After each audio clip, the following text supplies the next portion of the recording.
My name is Lena Carter, and I didn't end up in that mansion by accident. I was led there by something I couldn't even name.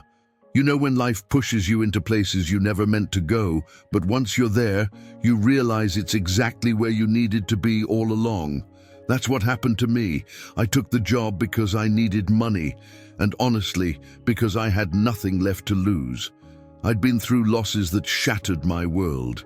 But I never imagined that walking through those massive doors and staring into the empty eyes of two little boys who didn't speak, didn't smile, didn't sleep, I'd find a mirror of the pain I had buried deep inside myself. They were twins, identical, frighteningly silent.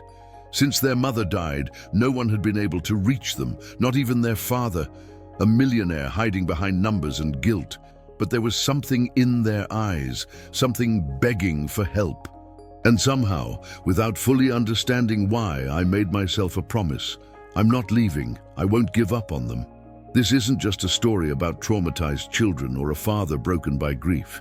It's about how sometimes love comes from the most unexpected places, and how even the longest nights eventually find rest. If this story touches your heart, subscribe to the channel. With you here, we can keep sharing real, emotional stories, the kind that make us believe again. The black car slowed in front of the mansion. A light drizzle had stopped, but the sky was still grey, as if sadness had settled there a long time ago. As I stepped out, I took a deep breath. All right, Lena, just another job, I murmured to myself, trying to steady my shaking hands. The door opened before I could even reach the bell. A woman, stern, neatly dressed, looked me up and down. "You're Lena Carter." "Yes, ma'am. I'm here for the twins." "You're the fifth one in less than a month," she muttered, stepping aside. "Hope you've got a strong stomach." "Are they violent?" I asked, pulling off my damp coat. "No, they're quiet. And my dear, sometimes that's worse than screaming." The hallway was wide, with red carpets and dark, eerie paintings on the walls. The eyes in the portrait seemed to follow me. "Where are the children?" I asked. "Living room. Same spot they always sit in." As we turned the corner, I saw them, Noah and Nathan, sitting side by side on a large leather sofa, still straight-backed, pale. They were identical. The only difference was the slight variation in their bangs, and even that was barely noticeable. "Hi, boys. I'm Lena," I said, using the softest tone I could manage. I knelt in front of them. "I'm here to take care of you." No response, not even a blink. They just stared, that blank stare. It was like I wasn't even there. "Are they always like this?" I whispered to the housekeeper. "Since the day their mother died. They don't speak, they don't cry, they don't sleep, they just stare." Footsteps echoed above. A man came down the staircase wearing a flawless suit and a frozen expression. Their father. "Benjamin Crowell," he said, extending a hand without a smile. "Lena Carter," I replied, gripping his hand firmly. "They don't need affection, they need discipline." "Sir, I believe affection might help," I ventured. "We've tried it all. Psychologists, therapists, medication, nothing works. Do whatever it takes, as long as there's order. I don't tolerate drama." And just like that, he walked away, as if we were talking about houseplants that had stopped blooming. That night, I brought a tray of chamomile tea and cookies to the boys' room. "Just a little snack. You don't have to talk. Just stay with me for a bit, okay?" I said, sitting between their beds. They were there, unmoving, eyes wide open, staring at the wall. I sighed, closed my eyes, and began to sing an old lullaby, softly, almost a whisper. "Sleep, my child, and peace attend thee." All through the night, my hands were trembling. I hadn't sung to anyone since I lost my brother, but in that dark and heavy room, something inside me longed to reach those boys. When I finished, I felt a shift. I opened my eyes. Nathan had turned his head, looking straight at me. A tiny gesture, barely anything, but it was the first reaction I'd seen. "You liked the song?" I asked, surprised. He didn't answer, but he looked at me. For the first time, he really saw me. I left the room slowly, careful not to make a sound. As I peeked through the door crack, they were still awake.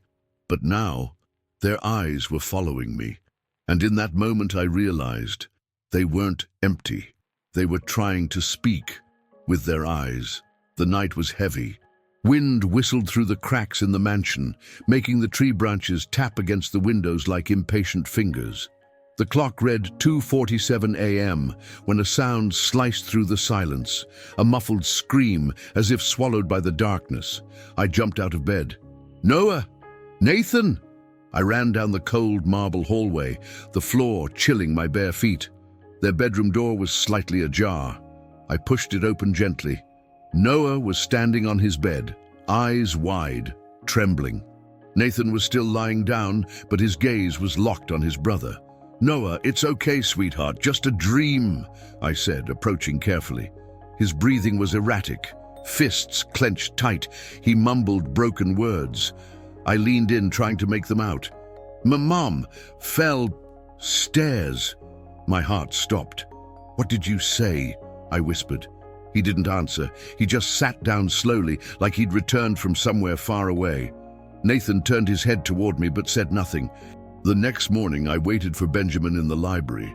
He walked in with his phone in hand, face as distant and impatient as always.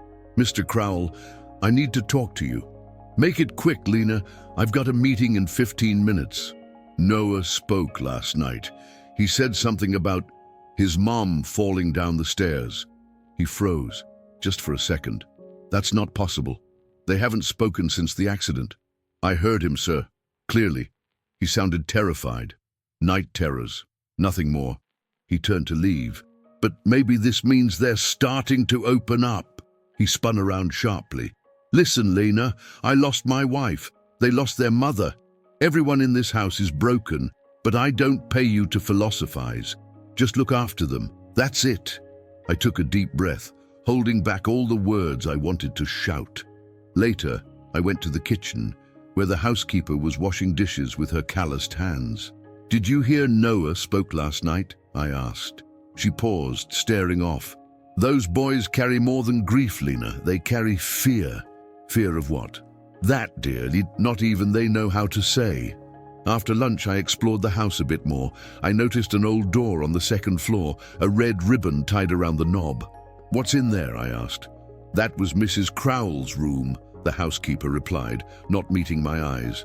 "No one's been in there since that day." I stepped closer. The doorknob was rusty. But what really caught my eye were the marks, scratch marks, as if someone had clawed at it trying to get out. A chill ran down my spine. That night, I left my door slightly open. The house made barely a sound, but at 3:10 a.m., I heard footsteps, small, light, like a child's. I got up slowly. When I peeked into the hallway, my blood froze. Nathan was standing in front of the locked door. "Nathan," I called softly. He turned his head slowly. His eyes were open, but it was as if he couldn't see me. "She's still in there," he said, voice low, almost mechanical. "Who, sweetheart?" "Mom." Then he turned around and walked back to his room like nothing had happened. I stood there, frozen. That door, that sentence, that look. This house carried a grief that had never been faced, and secrets that still whispered from the walls. The next morning, the sky was buried beneath a thick, unrelenting grey, like the sun had given up rising there. I prepared breakfast for the twins with care, 2 slices of toast, apple juice, and a small bowl of strawberries cut into heart shapes. I remembered my mother doing that for me when the world felt like it was falling apart. Maybe, even in silence, gestures could speak louder than words. I walked into the living room with the tray. They were in the same place as always, the leather sofa, sitting side by side like 2 tiny statues. "Good morning, boys," I said, placing the tray on the table. "Today, we have heart-shaped strawberries. They used to make me smile. I hope they work on you too." Nathan blinked slowly. Noah didn't move. I sat on the carpet in front of them. "Can I tell you a story?" "Nothing." "That's all right. I'll tell it anyway." I crossed my legs and leaned back against the couch. When I was a little girl, my older brother was different. He didn't talk. He didn't laugh. He just drew. Always the same thing, a house with the windows shut. I paused, a tightness rising in my throat.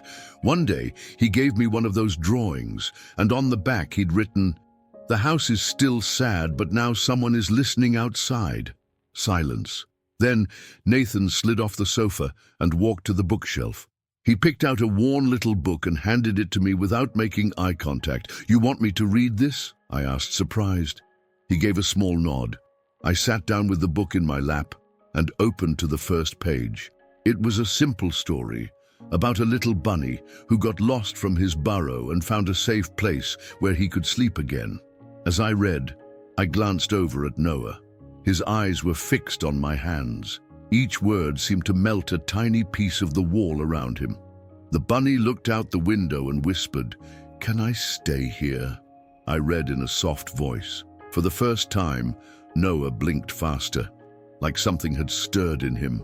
Nathan leaned against the arm of the couch, resting his head gently. I read all the way to the end. After lunch, I went into the kitchen. The housekeeper was slicing vegetables, her eyes distant. "They're different today," I said, washing my hands. "Nathan gave me a book. And Noah, he looked present." She stopped chopping. "That's never happened before. Why have so many people left this house, Mrs. Hargrove?" "Because this house drains you. You come in full of good intentions, but here, even breathing feels heavy. Have you ever heard them speak before?" She hesitated. "Only once, at their mother's funeral. They cried so much that day. And after that, silence." I went to my room and took something I hadn't used in years, a small, old voice recorder. I used to use it when writing songs on my guitar. That night I brought it into the boys' room. "Tonight, I want to sing a song," I said, sitting between their beds. "It's one my grandma used to sing to me. She said it could calm the ghosts in your heart." They didn't respond, but they listened. I pressed rec and began to sing, "Sleep, my child, and peace attend thee all through the night." I sang slowly, my voice trembling. At the end, I closed my eyes for a moment. When I opened them, I saw Noah lying down, eyes closed. Nathan copied him, hugging his pillow. I waited a few minutes. They had actually fallen asleep. I cried silently. For the first time, that room didn't feel like a tomb. As I left, I picked up the recorder to listen to the playback. I hit play, heard the song, and something else, a whisper, faint, almost impossible to catch. I played it again, turned up the volume. A soft, childlike voice. "Mommy." Tears filled my eyes. They were still calling her, still feeling her. I returned to my room with a heart heavy and hopeful. But there, on the floor, right in front of my door, was something, an envelope, no name, no sender. I opened it with trembling hands. They know, but if they remember, everything falls apart. I stood there for minutes listening to the silence. The whole house seemed to whisper the same thing as that note, "Don't stir what hurts, or it will hurt more." It was Saturday. The mansion felt even quieter than usual. The sky was clear, but the air, heavy. It felt like the house was breathing, slow and tight, like someone who'd been holding back tears for too long. "Mrs. Hargrove, do the boys have any old toys?" I asked in the kitchen while preparing a tray of snacks. "A few. Most were packed away after Mrs. Crowell died. Mr. Benjamin didn't want reminders around the house." "And where are they?"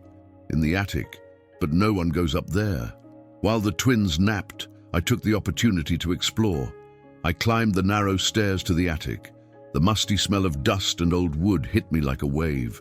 There were stacked boxes, furniture under sheets, and a silence that felt ancient. I opened a box labeled N&N, age 3.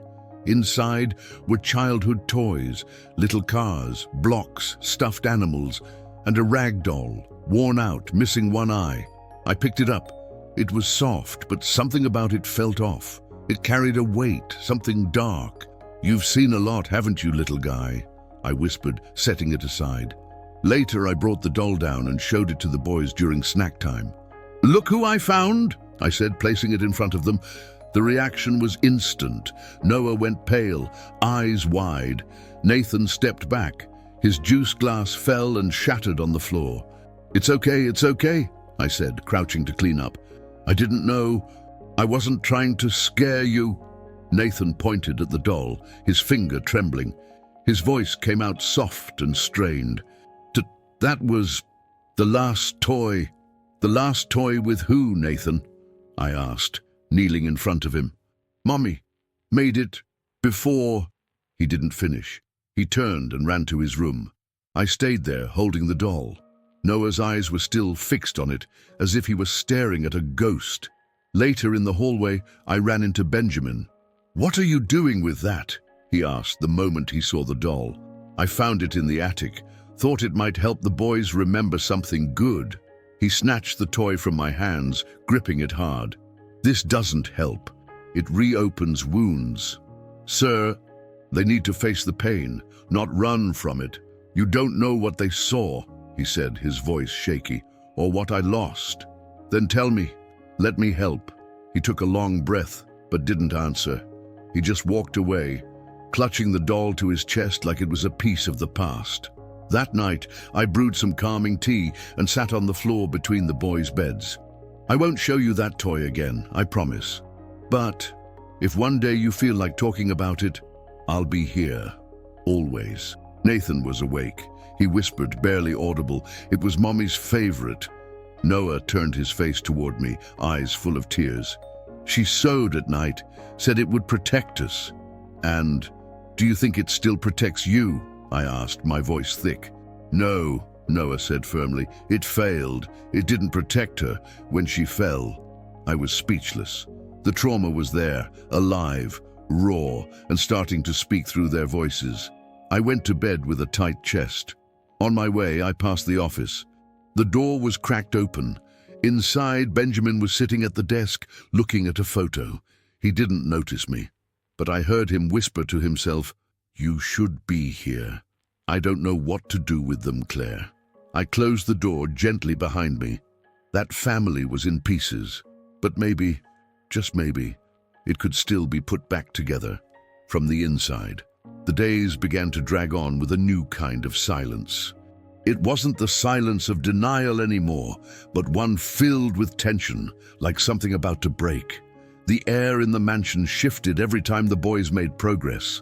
It felt like walking through an emotional minefield. Any wrong step could send us all backward. That morning it rained. The windows rattled with the wind. The twins sat quietly on the living room rug, stacking wooden blocks. I brought them hot chocolate and sat beside them. Can I tell you a secret? I asked, trying to sound light-hearted. Nathan looked up. Noah kept stacking, but I could tell he was listening. When I was little, I wanted to be a magician, but I was terrible at tricks. So, I started writing letters to the sky. I thought if I wrote every day, an angel would come. And one day, one did. Only it wasn't an angel. It was my neighbor, with paper wings taped to his back. I smiled. But he listened, and that was enough. Nathan gave a tiny, almost invisible smile. Mommy said, Angels talk slowly, he whispered. My heart stopped. What? I asked, thinking I'd misheard. Nathan looked at me. His eyes were wide, scared, but alive. She used to say that when she read stories. Said angels have patience, that they listen even when we don't say anything. I smiled, holding back tears. She must have been wonderful. He nodded slowly. Then Noah dropped the blocks. It wasn't an accident. The sentence shattered the air like thunder. I turned immediately. Noah! What do you mean? I asked gently but firmly. She fell down the stairs, but she was running away, he said, not looking at anyone. She had her suitcase, and she was crying. Nathan looked at him, startled. We saw it, Nathan added softly. I crawled closer on the rug, moving slowly. Why was she running, boys? Did someone hurt her? Noah shook his head, like he didn't want to say more. Nathan closed his eyes, took a deep breath and whispered, Mommy and Daddy fought, a lot. At night, we used to hide in the closet, but that day she was in a hurry. She told us to stay quiet. She said she'd come back for us. And then? I asked, barely breathing. She fell. Her suitcase was still at the bottom. We didn't go down. The room fell silent.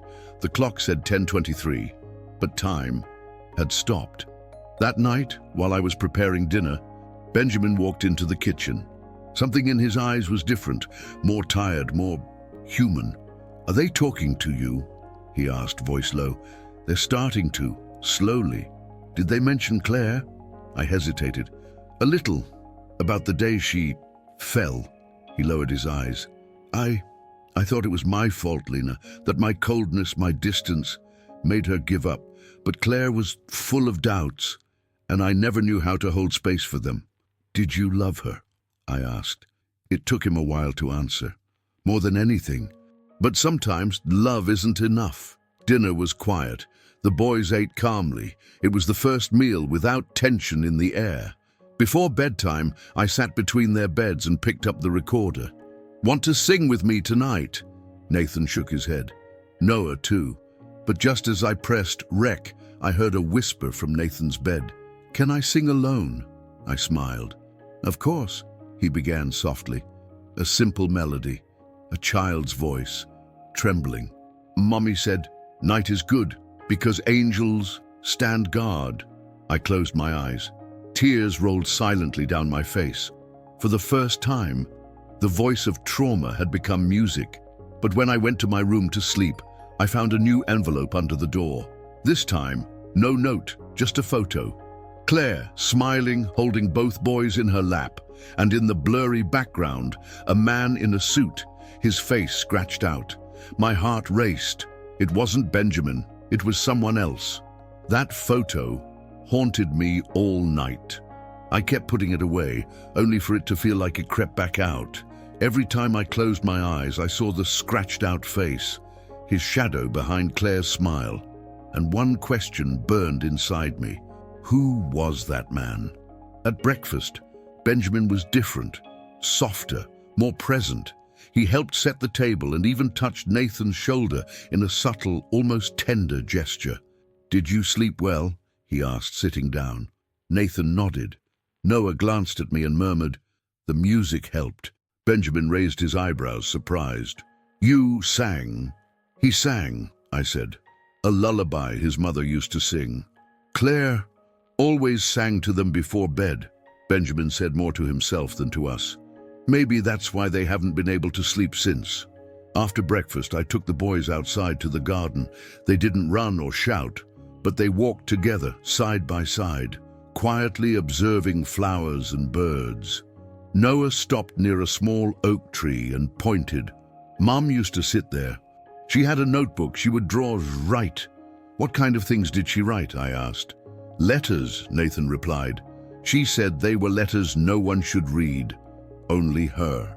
Letters. When we returned inside, I went straight to the housekeeper. "Mrs. Hargrove, did Claire use to write letters?" She hesitated. "I found some papers from time to time. Torn up, thrown in the trash. Others, she burned in the fireplace." "You never read any?" "Of course not. But one time I saw a name that wasn't Mr. Crowell's." "What name?" "Michael, just that. But the handwriting, it looked angry, crooked letters." That name stayed in my mind the whole day. That night, after everyone had gone to sleep, I climbed the stairs to the forbidden wing, the hallway where Claire's old room was. I used a hairpin to pick the lock. My heart was racing. The room was covered in dust and sheets. But the scent, something sweet and floral, still lingered in the air. As if she had just left, I approached the desk, carefully opened a drawer, letters hidden in a false bottom, all signed by Claire. "Michael, you promised. You said we'd leave. But now I'm afraid. They're watching, always watching. If something happens to me, tell the boys the truth. They need to know I left because I loved them. Don't trust Benjamin. He doesn't know love. He only knows control." My pulse quickened. My palms were sweating. I returned the letters and snapped photos with my phone. As I stood to leave, something shiny caught my eye beneath the bed. I crouched. A voice recorder, old, with a tape still inside. Back in my room, I pressed play, static. Then, her voice. "If you're hearing this, Something went wrong. I was going to run away today, but I'm scared. Someone's following me in the house. Benjamin doesn't see it, doesn't hear it. The boys, they've seen it. They know." The tape cut out. The next morning I called Benjamin to talk. I showed him a few of Claire's letters, carefully. "Did you know about this?" I asked. He went pale. "Who is Michael?" Benjamin sighed deeply. "Claire? Before me? She had a relationship. A man from her past. He came back just before everything happened, said she was confused, that she wanted to leave. I thought it was all in her head. What if it wasn't? What if someone really was following her?"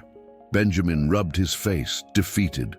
"I thought she was being paranoid. Now, I don't know anything anymore." Behind us, I saw Noah standing at the door. He'd heard it all. "Mom said someone came into her room at night," he said, eyes full of tears.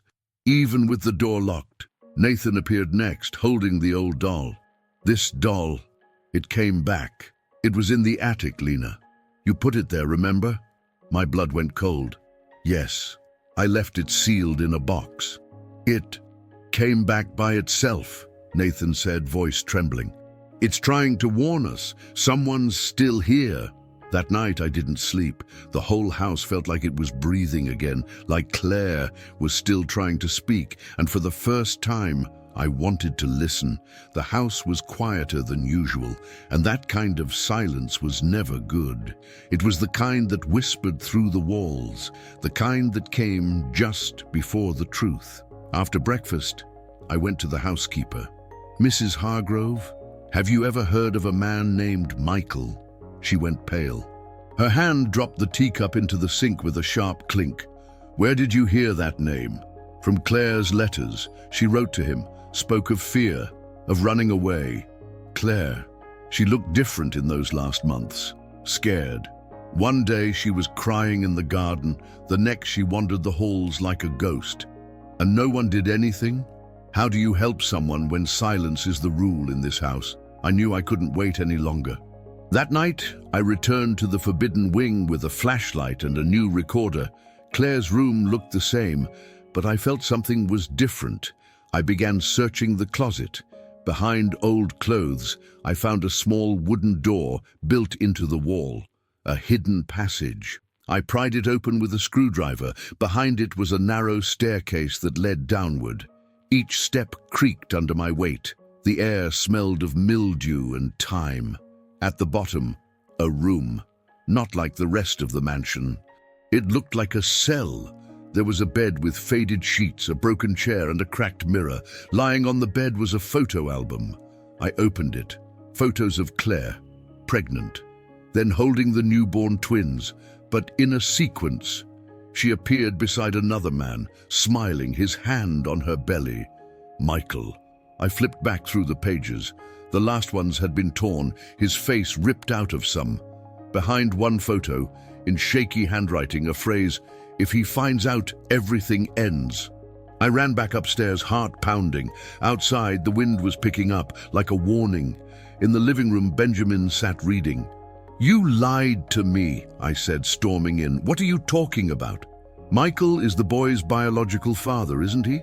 Silence, long, heavy. "Claire told me a week before she died," he said without lifting his eyes. "She said she didn't want to live with secrets anymore. She told me she loved me, but the past was pulling her back." "And you?" He looked up, eyes red. "I forgave her. I wanted to raise the boys as my own. They have always been mine, even if we don't share blood. But someone else knew. Claire was afraid. She was hiding." "I know." "What do you mean you know?" He stood up, walked to the fireplace, and pulled a key from a hidden compartment in the baseboard. "This key opens Claire's old office. You need to see it yourself." I followed his lead. The room was small, filled with papers, drafts, books. In one drawer, I found a folder labeled Will. Inside were signed documents.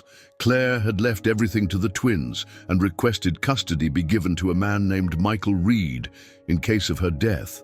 I froze. Why was this never filed? Benjamin walked in behind me. "Because it never made it to the lawyer. Claire died before she could send it. The original disappeared." or was hidden. You're accusing me? I'm trying to protect the boys. He stared at me for a long time. His eyes didn't look guilty. They looked desperate. That night, Noah had another episode. He woke up screaming. He was here! He was in the room! I ran to him, turned on the lights. Who, Noah? The man from the stairs, the man in the photo. He was here, I swear. He was standing near the door. Benjamin rushed in and knelt beside him. Noah, it was just a nightmare, son. It wasn't. He called me, said he's coming back to take us. Benjamin turned to me, pale. Is Michael alive? I took a breath. I think so, and I think he never really left. The next morning, I woke with a weight on my chest. This was no longer just about caring for two traumatized children. It was about uncovering the full truth, no matter how painful it might be. The twins had started to speak, but now fear was written all over their faces. I grabbed my bag, packed the photos, the letters from Claire, the audio recording, and the unsigned will. You're heading out? Benjamin asked as he saw me in the hallway. Yes, I'm meeting a lawyer. He's a friend of my sister. I'm going to show him everything I found. Can you trust him? I trust him more than I trust the silence this house has fed for years. I drove into town.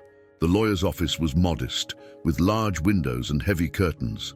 I handed everything to Dr. Richard Lafferty, a grey-haired man with sharp eyes. He read in silence for several long minutes. This will, if authentic, changes everything.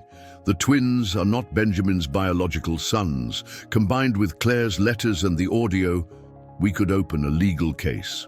But she's dead, and officially, it was an accident. Officially, he repeated. But you're telling me there are signs of fear, someone stalking her, and now a man. Who's come back? Yes, a man named Michael, the biological father.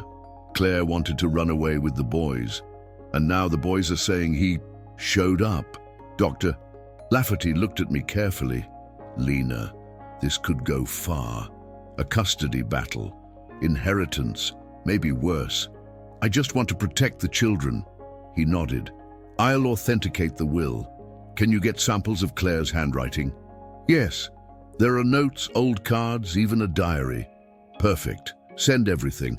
And Lena, be careful.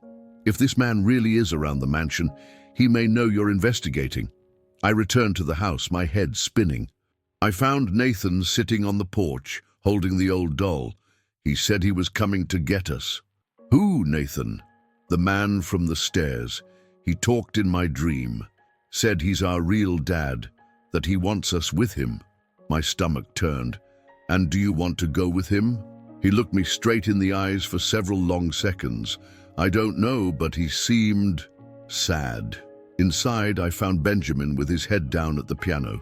The keys were dusty. You used to play? I asked. Claire played. I just listened. He looked at me. Any news? Dr. Lafferty is going to verify the will. If it's accepted, the biological father could claim custody. Do you think Michael came back for the kids or for the money? I don't know, Benjamin. But Claire thought he was a danger. She wrote that more than once. I tried to protect them. I gave them everything. But they don't need everything. They need the truth. That night, I couldn't sleep. Every sound felt suspicious. The sense that someone was watching grew heavier by the minute. At 2:40 a.m., the doorbell rang. I rushed to the door, heart pounding. No one was there, just an envelope on the ground. Inside, a copy of the torn photo, but this time, Michael's face was fully restored. And on the back, in sharp handwriting, I came to take what's mine. The next day, the tension in the house was thick enough to cut with a knife. The boys were restless, their eyes wary. Every creak of the floor made Nathan glance over his shoulder. Noah stayed glued to my side like I was his shield. The man from the photo, he came into my dream, Noah said as I helped him with his socks. What did he say? That Mommy lied, that she was going to take us away but changed her mind. And do you believe him? I asked, kneeling to his eye level. He hesitated, bit his lip, and whispered, I don't know what to believe. I just know I'm scared, and I miss her. Tears welled in my eyes. It's okay to be scared, Noah, but it's okay to love too. Sometimes they come together. By late morning, I got a call from Dr. Lafferty. Lena, the will is authentic, no doubt about it. Claire legally left custody of the twins to Michael Reed if anything happened to her. Can this overturn Benjamin's guardianship? It can, but it'll be a hard fight, especially if Michael files a claim. And what if he's not trustworthy? Then you need to prove that before he proves otherwise. I hung up and went to the office. Benjamin was sorting through papers. Your guardianship could be challenged, Benjamin, but if you want to fight for those boys, you'll have to let go of the silence. What are you saying? I want to see the security footage from the night Claire died. This house had cameras, didn't it? He closed his eyes. I had it deleted. What? I didn't want the boys to ever see it. I was afraid of what they'd remember. Or afraid of what you did. He stood abruptly. I didn't kill Claire, he shouted, voice shaking. But I failed her. I was cold, absent, and in the end, she was alone. And Michael, he was a mistake from her past, but she never stopped loving him. That hurt. But still I accepted the boys. They're my life. I looked at him, feeling the truth in his words. Then prove it. Help protect them, even if it costs you everything. That night I tucked the boys into bed, but before I could turn off the lights, Noah looked at me. If you leave, will we be in the dark again? I sat beside him, running my hand through his hair. I'm not going anywhere. I promise. He nodded, eyes growing heavy. Then sing for us, like Mommy used to. I sang, Hush, my darling, don't you cry. Mama's here. Just close your eyes. They fell asleep. For the first time, no fear on their faces. As I stepped out, Benjamin was waiting by the door. I want them to stay with you. What? If Michael files for custody, fight. Do it for them. Claire would have trusted you, but you're the one who raised them. And maybe I'm also the one who hurt them the most, even without laying a hand on them. That I have to live with. That's when we heard the front gate creak. We ran to the entrance. There, standing under the glow of the porch lights, Michael Reed. Benjamin, he said, voice deep, calm. I came to take my sons. Benjamin stepped forward. You disappeared for 5 years. Because she asked me to. Because she wanted to protect the boys. From you. You don't know what she lived through here. And you don't know what she suffered out there. They're not going with you, Benjamin shouted. I stepped between them. Enough. This isn't about either of you. It's about them. And if anyone's going to decide these boys' future, it'll be the law. Not two men fighting in the dark. Michael stared at me. Who are you? The only one who listened when no one else did. He didn't answer. He just gave a dry, almost threatening smile. We'll meet in court, and disappeared into the morning fog. The courtroom was cold, silent, and too brightly lit, like even the truth needed artificial light to be seen. I sat between the twins, one hand resting on each of their little knees. Noah trembled. Nathan, for the first time, hid behind me. Across the room, Michael sat in a dark suit, confident eyes, 2 lawyers beside him. Benjamin was in the front row, alone, hands clasped, staring at a point only he could see. The judge entered and the session began. We are here to decide legal custody of Noah and Nathan Reed, biological sons of the late Claire Reed, representing the petitioner, Michael Reed, representing the current legal guardian, Benjamin Crowell. Primary witness, Lena Carter. My name echoed through the room. I stood, walked to the center, took a deep breath. They were listening, all 3 of them. But most importantly, the boys were listening too. Your Honor, you've seen documents, letters, and a will. You've reviewed the evidence, but these boys, they're not paperwork, they're people, with trauma, with stories, and with a truth only their hearts truly know. Michael shifted in his seat. The judge watched me closely. When I arrived at that house, I found 2 broken children, silent, breathing, but not living. They didn't sleep, they barely ate. They didn't speak, but they were there, waiting for someone to truly see them. I looked at the twins. Their eyes were filled with tears. I'm not their mother. I have no blood ties to them. But I love them, and what they taught me in these last few months is more than any degree could offer. Love is listening. Love is showing up. Love is staying, even when it's hard. Michael stood up. They're my sons. You have no right to talk like you know me. The judge raised his hand. Mr. Reed, sit down. I continued, my voice steady. Claire wanted to leave, maybe because of Benjamin, maybe because of herself. I don't know, but I read her words, I heard her voice, and in every line there was one thing that never changed, her love for Noah and Nathan.